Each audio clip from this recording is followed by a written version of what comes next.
This is the Whole Care Network.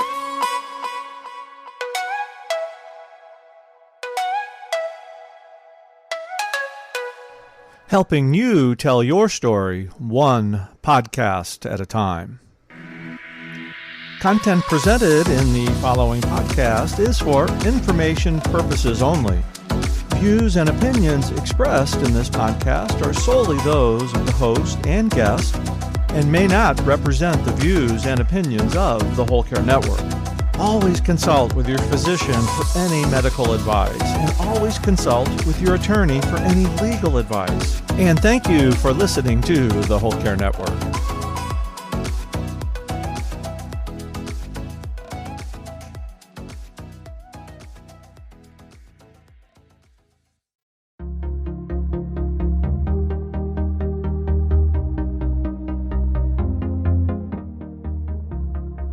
Welcome to From Guilt to Good, Self-Care Solutions for Busy Caregivers, the podcast rewriting the narrative of self-care. If you're a caregiver feeling stretched thin, torn between responsibilities, and longing for self-care, then you are in the right place.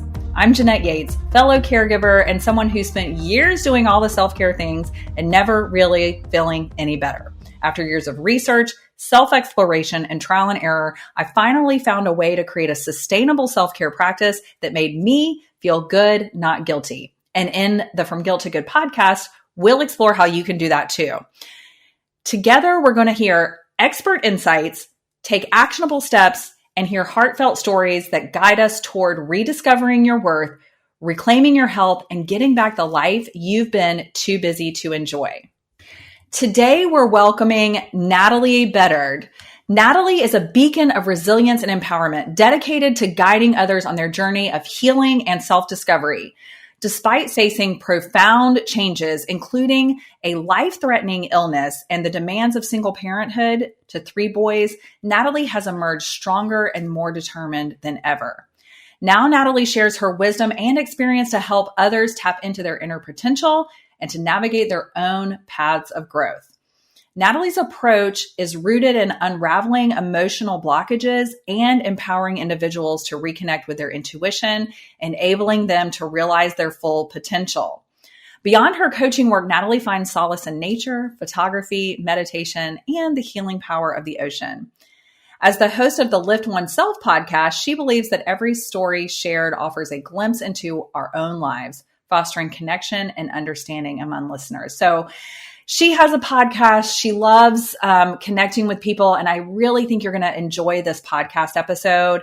One of the things that she does also do, we decided to do a quick little meditation, guided meditation towards the end of the episode that was really helpful and calming. So be sure to stick around for that as well. Natalie's story is profound. She does have her own caregiving journey, which again, like I say often, it's different from everyone else's, but she really shares how some of those experiences help her even today in the work that she does. So we had a great conversation. It's a little bit longer of an episode, but like I said, we just got into it. So enjoy my conversation with Natalie.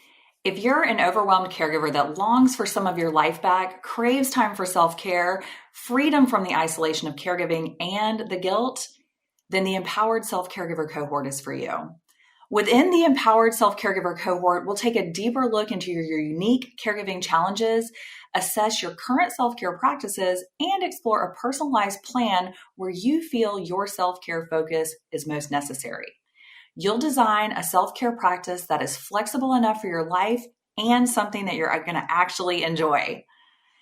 Erase your guilt, embrace a sense of worthiness and empowerment, and create an unshakable support system to avoid a lonely caregiving journey. In the Empowered Self-Caregiver cohort, I share the very steps I took to break the burnout cycle of self-care. As someone who has been a caregiver for over 2 decades, I know what it's like and I know what it takes to finally find balance, and my care framework inside the cohort teaches you to find that balance too. If you're interested in learning more about the Self-Caregiver cohort, please go to theselfcaregiver.com or check the show description for details. Hey, Natalie, thank you for joining us on From Guilt to Good. How are you today? I'm well, Jeanette. Thank you so much for having me as a guest. I'm so excited to get into this conversation with you. I know we have so many things that we can talk about. Even before we hit record, we were talking about those unexpected things that pop up when you're a parent or a caregiver or a busy person in general. And so, we're in the middle of it even today, doing all the things, taking care of other people. So this is real life, real life. But one of the things that I want to start with is having you tell us, I ask this of all my guests, what caregiving experience do you have, if any? Share with us how caregiving has entered your life thus far. Caregiving. Well, I can say from a young child, I had to take care of my mother. So that caregiving has been since childhood. So that had a lot of trauma involved in that, having to support my mother with her addiction and mental health. Then going fast forward, I became a mother at the age of 21. So navigating through that. Then having to have my mother move in with me. Then fast forward, I had twins. And I've always been the one that people come to for nurturing and caring. My previous life, I was a security investigator in the government. So I used to go around the country and interview people, get into their dirt to find out if there's anything that would put them in a compromising situation to give away government information. And then I almost died 10 years ago. So that's what opened up my journey of healing and inwardly. And then it was, okay, how do I bring this wisdom of understanding our nervous system, understanding what trauma, the energy, and the nurturing part of caring that I had inside me. And presently, right now, my friend has pancreatic cancer. And she was given 3 months, and we just celebrated a year. And, everybody around us and as she said too, if she didn't have me to help her with her inner journey and regulating and facing the anxiety and fear, she knows that she wouldn't be here. Right. So I'm very thankful that, what I experienced 10 years ago, I'm able to hold that space for other people to, go and do their inner work and face the things that are causing illnesses inside their body. Yes. And really understand their biology. I can resonate that so much. I think so many of us that are now in this phase of helping people on a healing journey, recovery journey, growth path of some way. Usually it's because we have experienced some major transformation, and often we can't help but share it with other people, right? Like when you've experienced something so valuable to you, you want to share it with other people. And so I'm grateful that you are here sharing with us today. But before we dive into what you do now, I want to take a step back because I think you may be my first guest that, like me, has been a caregiver since childhood. So my mom was diagnosed with her illness when I was 8, and I just turned 49. So I have been a caregiver in it looks different, at different times of your life, certainly, but that taking on that role as a child, you mentioned it, does have some inherent, and this is not a blame game, but it does have some inherent trauma associated with it. And of course, your circumstance was different than mine, but we, in our own way, both of those experiences were traumatic. And it wasn't just like a one and done trauma situation and then we got through it. Like I grew up, wondering when my mom was going to die. And I would imagine that was a similar experience to what you had. Do you feel comfortable talking a little bit about that? Because I'm fascinated by that. There's no white gloves around me. Okay, I do the work that I do because I'm one that follows the path of I'm gonna walk the talk that I'm giving and also open up. There's still some parts of my story that I haven't brought forth because I do have children. Me too. So it's like, and the twins are only 14. So being mindful of developmental stages. When I was younger, my mother, it wasn't a diagnosis of illnesses, it was mental health. Mm-hmm. And, fast forward now, I'm 50, recognizing that she had a traumatic childhood Yeah. and never resolved it. So then has this child. And when we have children, what I know to be true for myself is the highest spiritual practice you'll have to see yourself and learn about yourself. And if you're not willing to learn and see those shadow parts that have been stuffed down, you project and you want it to stop. So you blame the child. Right. So my mother's coping mechanism was numbing. And unfortunately, when she went to the medical system, they, at that time back, it was, oh, well, there's something neurologically wrong with you. You have depression, or you have, let's just give you some Prozac to help you. And she was probably going through some postpartum depression, which gave a chemical imbalance. Yet what was the norm back then? Take some prescription medication, drink some alcohol, and go on your merry way. So that just, created a whole cycle. So the trauma that I'm speaking about that happens is that you become a parent, but you don't even know how to be a parent. Right. So then you're caregiving for this adult and making sure that their emotional state is somewhat stable so that you can feel safe. Yet always not feeling safe, that is traumatic. You're dysregulating your nervous system.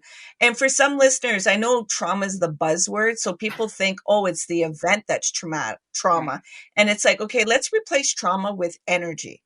And so every time that there's an event or an experience, there's an interpretation that goes on internally of how you're going to perceive it. So just like you said, your experience with your mother at your childhood is going to be different than my experience and how we interpreted those things. Right. Or we could both be in the same car accident and we perceive it totally different. Right. So it depends on how your perception, what emotions came up, and how you internalize that.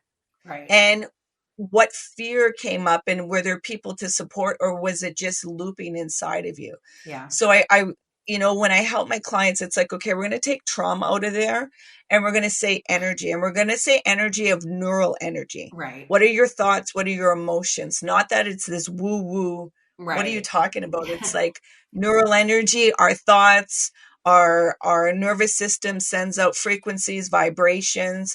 So those things become suppressed. And when you're parenting at a young age, that becomes complex trauma because you're always unsafe and you don't know what you're doing and you're trying to figure it out. And then my mother's language was shame, not intentionally. Right. That's just how she interpreted herself. So then that gets projected. Then that becomes my language. So, I cut it off on my part. Unfortunately, not for my oldest. He's going to be 29 in May. Yet when I almost died 10 years ago, wake up call, seeing all this thing could really go more inwardly. So now whenever it comes up with the twins, I'm like, shame is trying to use your perception and language. So it's like, okay, let me see what that looks like. It was to reconnect with that little girl, to reconnect into the self was a lot of work. Right. And I'm very thankful for, I was still connected to my emotions all through this process. So that's what's helped me. And I was still connected to my curiosity, where a lot of people, they've disconnected and they don't have the emotional intelligence. They weren't connected to their vulnerability, and they just curiosity. Oh, there's nothing about that. Let me just stay what's certain, even if it may be toxic or dangerous or harmful or just really dull and dark. Right. I just rather that prediction than put myself in a space of unknown and of joy. That's good. It's like you mentioned, trauma is a buzzword, nervous system regulation's buzzy now. Even like the whole inner child, though it's not new, people have been talking about their inner child forever. But this idea of, connecting with that child that needed something that it didn't get, that we didn't get, is something that I'm working on in my therapeutic, my own personal therapy. And something that I often advocate for caregivers to do when they are feeling like, because a lot of times you may be living on the surface your whole life of whatever, like not being curious, not even feeling like you need to be curious. And then you have the experience where you're going to go like, oh, now I'm going to become a caregiver. And you go back to that relationship with your parents, and you're like, sometimes the caregiving problems are not just because insurance companies suck and the hospital is bad and like it's hard. And, sometimes it's like, ooh, there's stuff that I haven't thought about in decades. And now I'm being confronted with it again in a different way. And so sometimes I say, like, I'm not a therapist, but please go and work on some of this. And this idea of, there may be something there that you do need to, or would be helpful. Like, I don't pretend to know what other people need other than just like I always say, just get curious. What would you say to, someone who is caregiving or in a situation where they are having to both address the difficulties of caregiving and also maybe the difficulties of the family dynamic there? To be gentle with themselves, to have radical compassion and radical kindness to themselves, because some emotions that they've never felt before are going to surface, and more than likely, they don't have a healthy relationship with anger. And they haven't befriended anger for anger to allow it to be a messenger. And so that you can actually feel your own emotions without feeling bad about somebody else. Because a lot of times with caregiving and dynamic relationships, you got tangled into other people's emotions and regulating other people's emotions, yes, and not being able to feel your own authentic emotions. And you were possibly guilted or shamed that you shouldn't say or think these things because it's not respectful. And so there becomes this allowing there to be a messiness. Yet you need to be around somebody that can hold a container of a sacred space so that there's honesty and that you don't feel the judgment or shame, and that somebody can witness it and say, it's okay, let it out. It doesn't make you lesser than. These are feelings and emotions that need to come out of your system so that you can have an openness, because it's just been looping in a pattern and ramping up your nervous system. And you're not even able to relate with yourself properly because everything's so confusing. I love what you said for many reasons. One, when you said be gentle with yourself, it reminded me my grandfather used to always tell me when I would leave, I would go visit them and I would leave, and he would always say, either be good to yourself or be gentle with yourself. It was something he said all the time. But I also love that you address that anger piece that caregivers, well, everybody has at some point, but we work with caregivers, or I do. Because I hear that a lot, like, why am I so angry? Why, and they feel some sort of, I don't know if they would say shame, but they feel some sort of like, this is not right for me to feel this way. I am having an inappropriate response.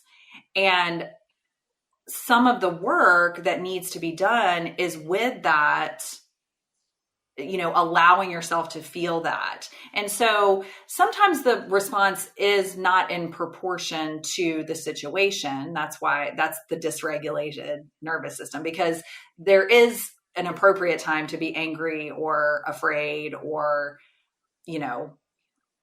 fight or flight is there for a reason. It's why we don't get hit by trucks, or, we don't touch the oven more than one, that kind of thing. But then once we are doing that, once we are in that fight or flight state, then we sometimes get that frustration and emotion over things that we're like, why are we feeling this way? But instead of what I hear you saying, and you can correct me, is that we may feel this and think, oh, this response, why am I so angry with this? And it's not that we're trying to not be angry. It's more of trying to understand where this anger, why is this anger happening? Is that a good way to say that? Or it's also to not feeling it. because there's this notion that anger is not useful, and especially with women, that you aren't to be angry. You're just supposed to be nurturing and loving and connecting, where it's like you're a human being. And so the first thing I ask is, okay, well, tell me what your needs are. Can you name out what your needs are and how you're supplying it? And some people are like, what are needs? Like, that's not, I can tell you everybody else's needs. I'm and it's fine. like, Yeah. so right there, I will tell you, you are overcapacitated. Oh, So we any talk about little thing, capacity all the time in the Self-Caregiver. Know your you are, capacity. Yes. you're gone. You have no more capacity. So anything that touches you is like an inflamed, ingrown nail.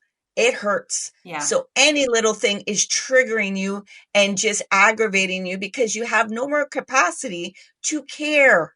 So if Yes. you can't care for yourself, you think I can care for others. Everything comes from the inside out. Right. And a lot of caregivers, some may not want to hear this, and it may disrupt some people.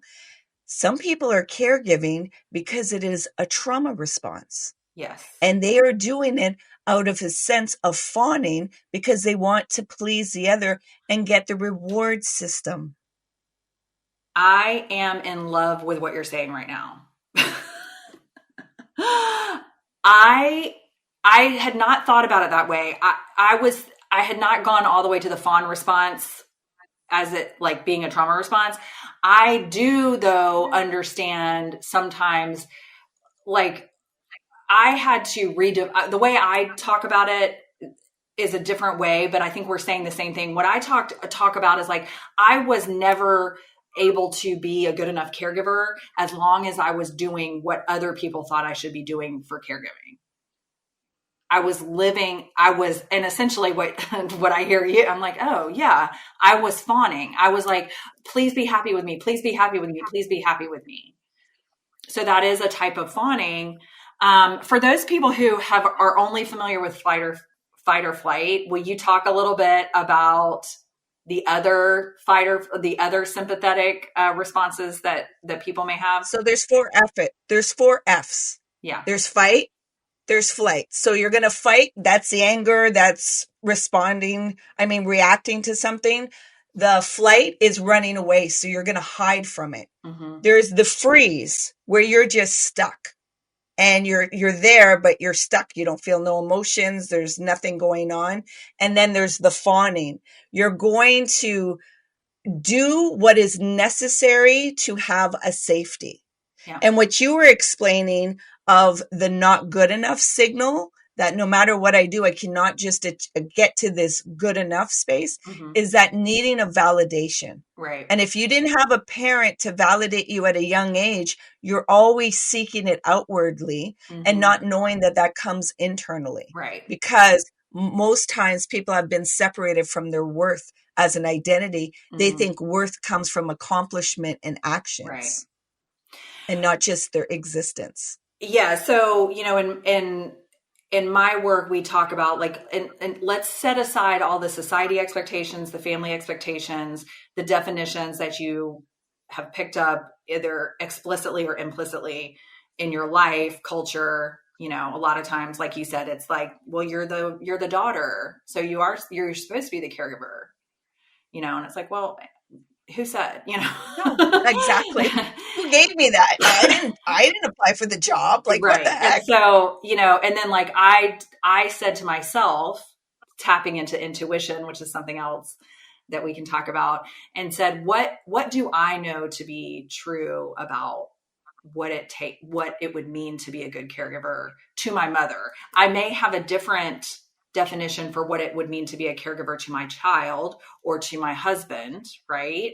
But in this, looking at each relationship differently and saying, what does it mean to be a good caregiver in this relationship, in this situation? What does that mean for me? I define what caregiver means. I define what caregiving is. And then moving from there, I didn't need anybody else's validation because I knew that it was coming from within. I was honoring my parent. I was honoring myself. But I just found that really interesting that you were like, caregiving can be a fawn response. It is that a lot for a lot of people. I think it's easier to perform and care, like give care to other people. Sometimes they do it with their parents. Sometimes it's, they volunteer in Teachers, different, bosses, yeah, coworkers, friends. right. And then I've done a lot of work in the recovery space. And so I tend to think about codependency.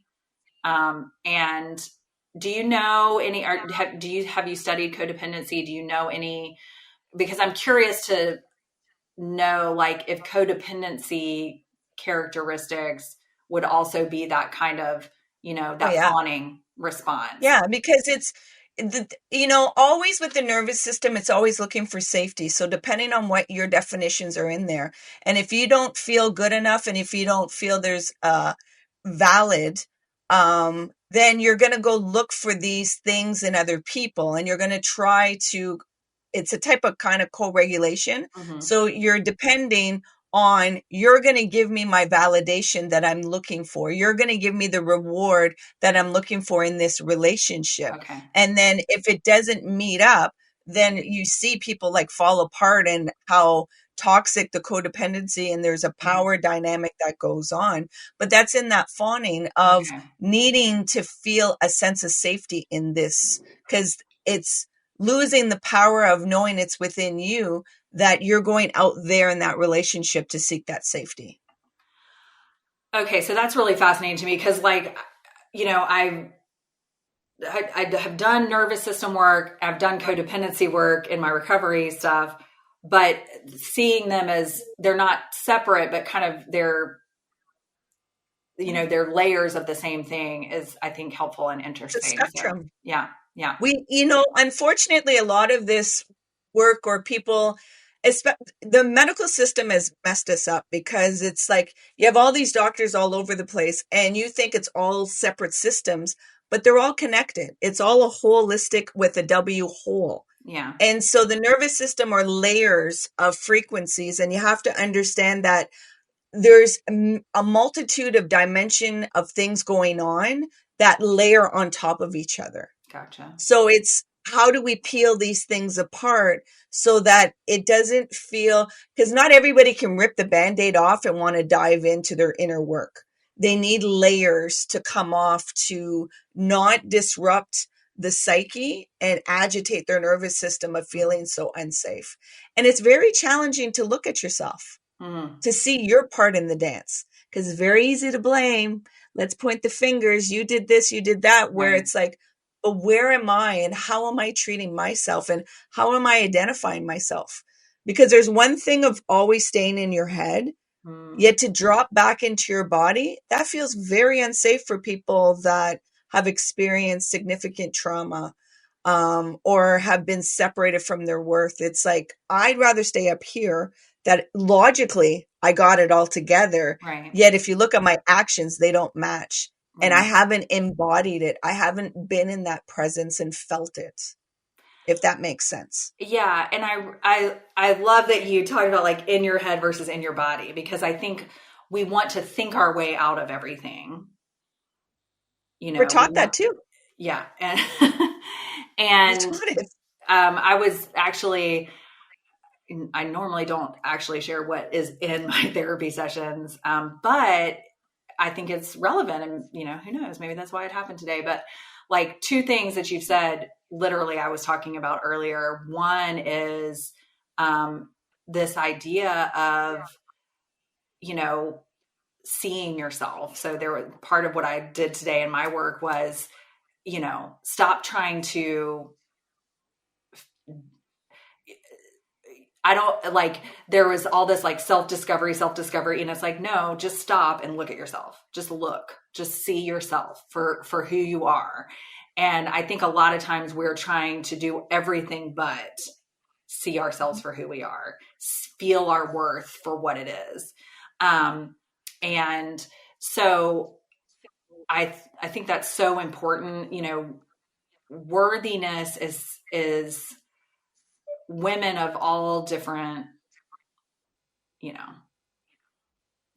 I have met very few women that haven't had some sort of journey about their own worthiness.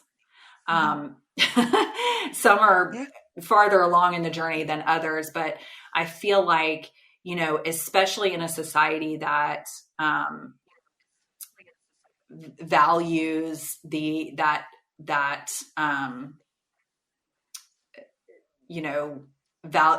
worth based on your performance, so, you're good when you do these And things.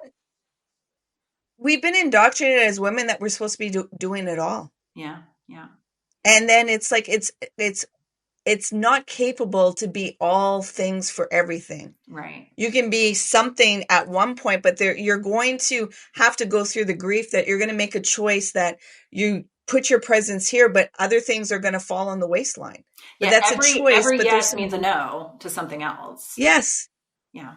And I teach people to start giving no's to others so you can give yourself a yes. Yes. Because you keep telling yes to Me other too, people girl. and giving a no to yourself. Yeah. And just thinking, hey, I'm the special one. I'm the caregiver. I am so good. I'm so that. And then there's their center, but nobody's showing up for me. And look at, I have to do it on my own. And why am I getting so irritated and grumpy? And right. You're not seeing yourself. You're not seeing what you are doing to yourself. And again, some people cannot see it because they're not willing to be curious about their biology. Your biology, you cannot override your nervous system. Right. You have to work at it. It is a wild stallion. Yeah. And you do not want to tame a wild stallion. You want to use the energy of a wild stallion. Right. So you want to be riding on it, not being dragged through the muck and bush and everything else from it. Right. And that's what happens a lot of times. Yes. I remember a deep sense of feeling like I was on I'm a fitness person. So like I was feeling like I need to get off this treadmill that I'm not in control of.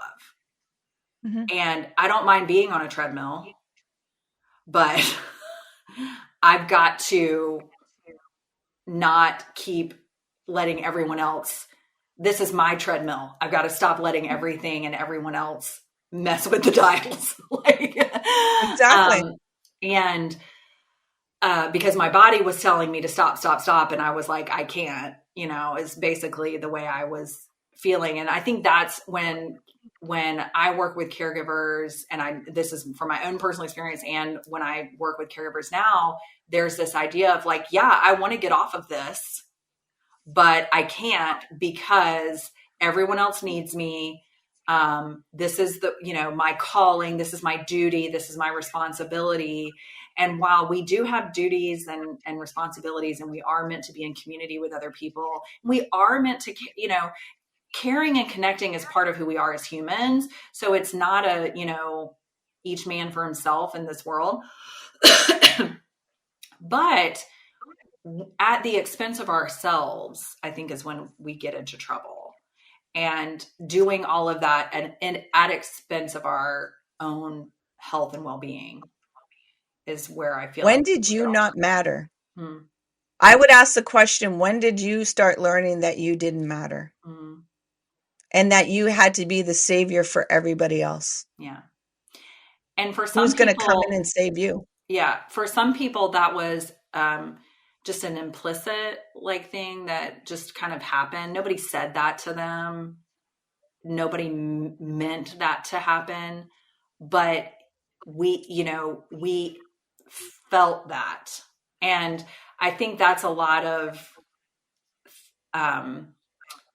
the work that has to be done too, is like, maybe somebody didn't tell you that your needs weren't important, but there were other ways that they were sending you those signals.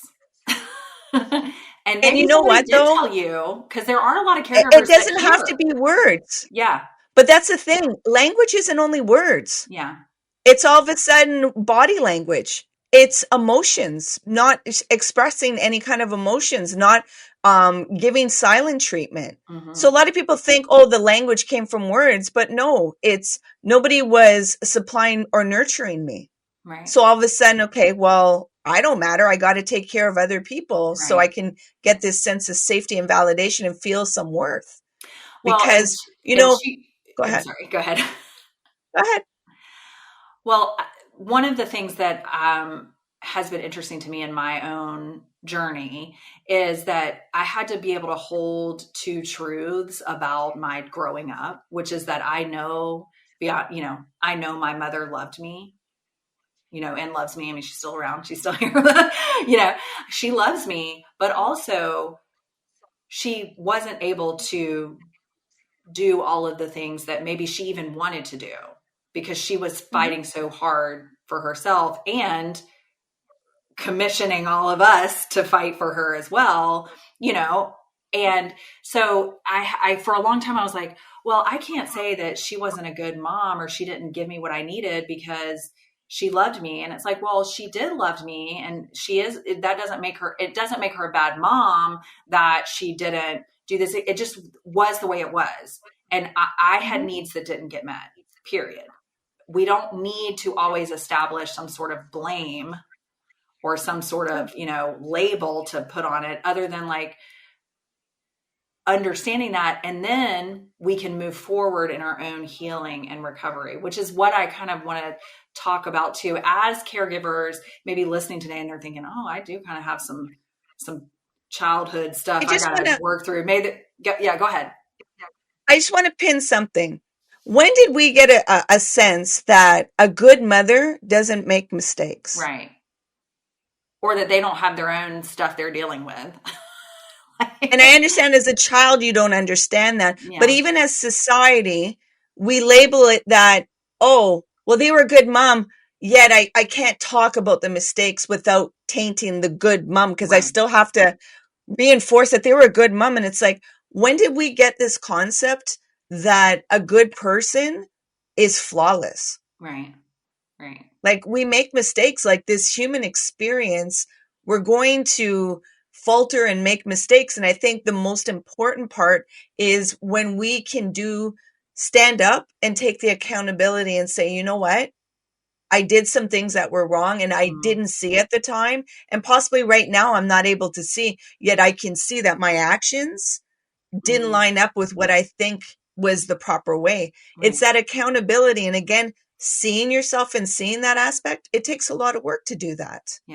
Yeah, it does. And if that makes sense. We've talked a lot about the work that it takes to understand who you are, understand what your nervous system is trying to tell you, understand how to engage with yourself, not just in your head, but in your body.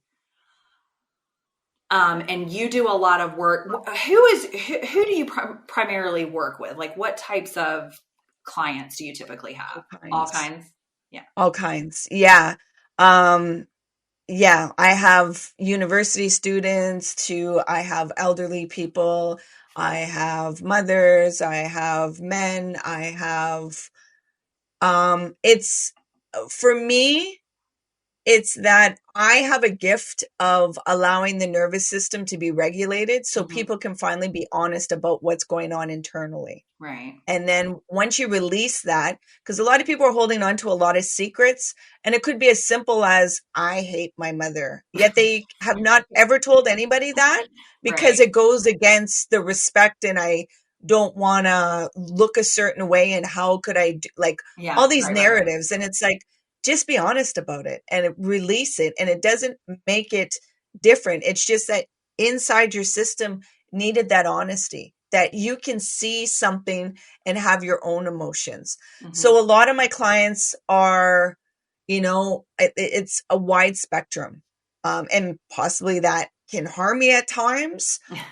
Yet I don't want to close it off that I only have this specific, because the language I talk about, people are like, oh, I get, you really understand this nervous system thing of what goes on internally to help me make sense of what's going on from my own biology. Right. Because that's the main thing I tell people. I'm like, don't cling on to me to think that I'm some wise guru and all knowledgeable and you make me feel better. I understand and make you feel better. Yet what I'm doing is empowering you to find safety within your body again, Right. which you haven't had in a long time. Right. And that's one of the things, like that's, as people are listening and watching today, I really want them to hear that a lot of what is going on, a lot of that stress we carry as caregivers, that guilt, that, you know, manic Rampant. type Yeah. of, it's that we don't feel safe. And so learning to, exploring the ways that your body is telling you you're not safe, and addressing those, whether it be in mindfulness and meditation and working with a therapist and working with a coach or something like that. That is an important hard work. Like we've said many times, it's hard work. It's hard work. But when you can understand that, then like you said, you don't have to always have someone else. You are going to learn how to be able to listen to yourself, to be in your body, and then allow that communication with yourself to direct your responses, your self-care habits and rituals. That is where the benefit of the work comes in. You cannot get there until you're ready to really connect with your body, which brings me to something that I wanted to ask. And I was wondering if, as we kind of wrap up this time, by the way, if any of you are like, oh, I want to reach out to Natalie, I'm going to drop all of her stuff in our show notes as usual, so you can connect with her if you want to. But I did want to see if you had maybe, like, if you wanted to do, I wanted to offer you the opportunity to do a guided meditation with us, or some sort of grounding exercise, or something that can kind of open the door for us to experience this. Part of what I want to do on this podcast is introduce people to new things that they may be not familiar with. If you would feel comfortable, or if you have an idea of something that we might be able to do here on a podcast. Yeah, no, I'm going to bring you into a guided meditation. So as long as you're okay, Jeanette, to allow me to guide you into a meditation. Do you meditate? I do meditate daily.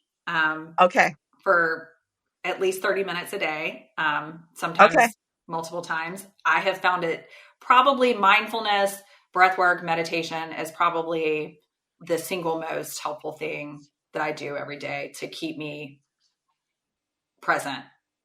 Yeah, that's my medicine. Yeah.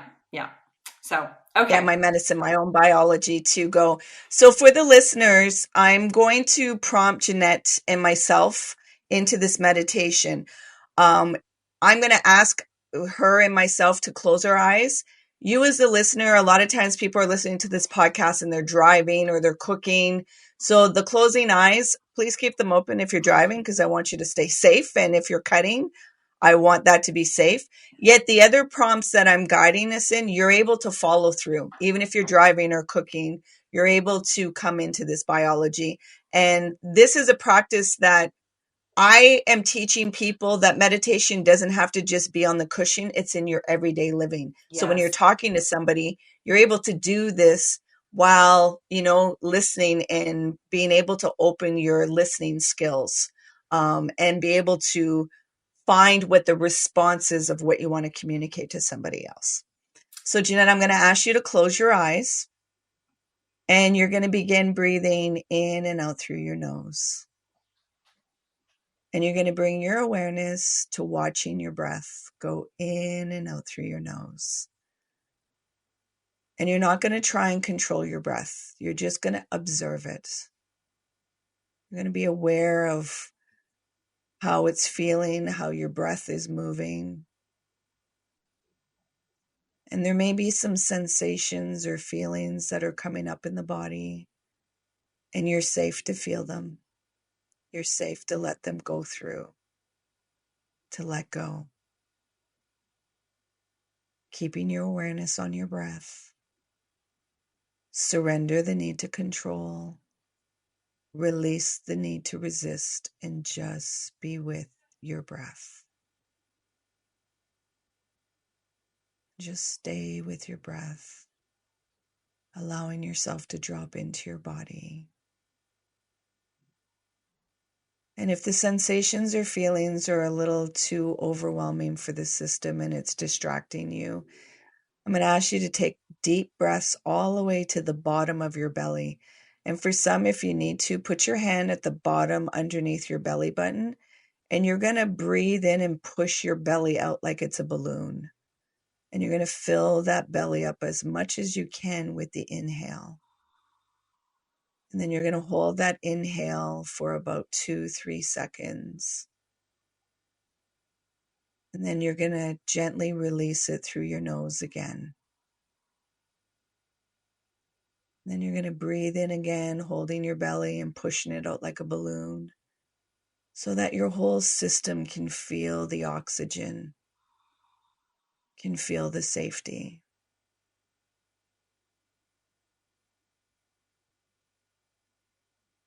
And after doing that a few times, if you feel comfortable, you can leave your hand on your tummy while just keeping your awareness on your breath. You may notice that your mind is trying to bring you into thoughts. There may be to-do lists, or an event just popped up in your head, or you just remembered something. It's fine. Just bring your awareness back to your breath. You can leave that for later. You don't need to focus or listen to that. Just stay with your breath. You're safe to feel. You're safe to let go. You're safe to come into your body.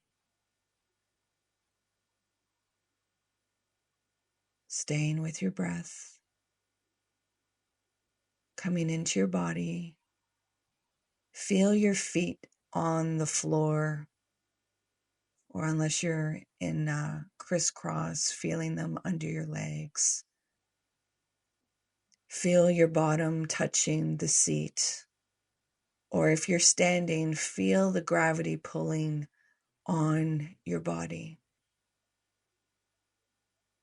Allow yourself to feel what it feels like to be in your body, be on the earth. Feel the gravity, feel the grounding. You might be feeling tingling or tightness. Keep your awareness on your breath and just allow your body to release somatically whatever it needs to release.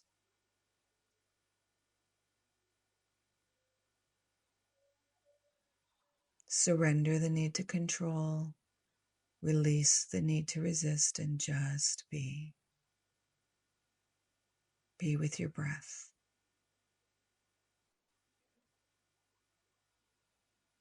Now, while still staying with your breath, I'm going to ask you to come into your senses, into the present moment. And you're going to gently, at your own time and your own pace, you're going to open your eyes while still staying focused with your breath.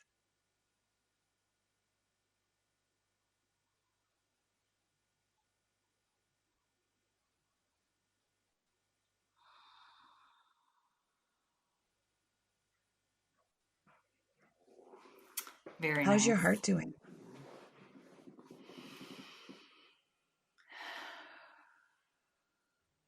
Okay. Very nice. I love that because it was really just a mindfulness. You weren't guiding us into any kind of thought, which I really appreciated. Can you talk a little bit about why a guided practice like that might be helpful versus maybe like walking somebody through like a waterfall and a rainbow?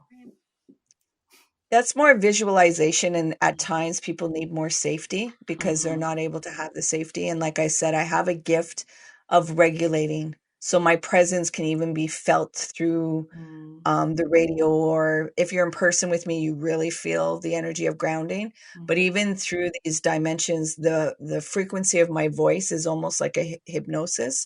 So like I said, what I want is for you to start being curious about your own biology. Right. And to create that safety. And there's times if people are needing, it's giving them a guidance of, look at things that are joyful so that you can open up and take out the knots and open up your nervous system to regulate and feel that expansion. Yet most times it's really, I anchor into the breath because it's the one tool that we always have access to. It never leaves us. Right. And we forget to access it, especially when we are agitated or triggered. And so that's why it's always the practice to use it. Right. I love that you mentioned the idea of like safety is the most important thing. And so the breath is something that we all have with us, where if you are doing a guided meditation that takes someone out, you may be taking to a place that you feel safe, but that it may be their worst nightmare. So like just focusing on the breath is really a good idea. I like that. Well, Natalie, this has been a wonderful conversation. Thank you so much for sharing a bit of your journey and also talking with us a little bit more about all those buzzwords and how they can be buzzwords, but they also are real words and real things that are in and around and through us. And I think it's something that as caregivers, as people in general, but especially people who are caregiving for others, to be aware of trauma and trauma responses, both for ourselves and the people we're caring for, because we may start to recognize, oh, they're not just being jerks or they're not being, this is something, that they're having a trauma response. Maybe I can address this differently with them versus what we've always been doing that just stirs the pot, right? So I really do appreciate you. Thank you so much. For those of you watching and listening, be sure to check the show notes. I'm going to give you some links to connect with Natalie. She has some meditations and other things that she can work that are available to you. So Natalie, is there anything else you want to say to our audience, our listeners and watchers? I'm sorry, you guys, I'm new on YouTube. I keep forgetting, but hey, our listeners and watchers today. Yeah. Remember to be kind to yourself. Yes. Thank you. From Natalie and Grandpa Carter, both of them say, be kind to yourself. Thank you so much, Natalie. I appreciate you. Thank you for having me. It's been great. Thank you for joining me today. From Guilt to Good Podcast is a proud member of the Whole Care Podcast Network. To access additional self-care resources that help you feel good, not guilty, check out the show notes or head to theselfcaregiver.com. Subscribe now and join me in going from guilt to good as you rediscover your worth, reclaim your health, and get back the life you've been too busy to enjoy. And if you've enjoyed this show, please take a moment to leave us a review. Your feedback matters. We're redefining self-care one episode at a time. And until next time, remember, you are worthy of the same care that you give others.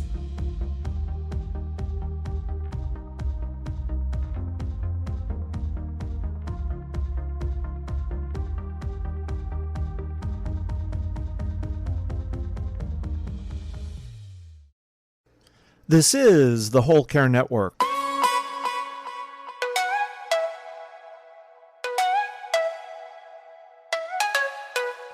Helping you tell your story one podcast at a time.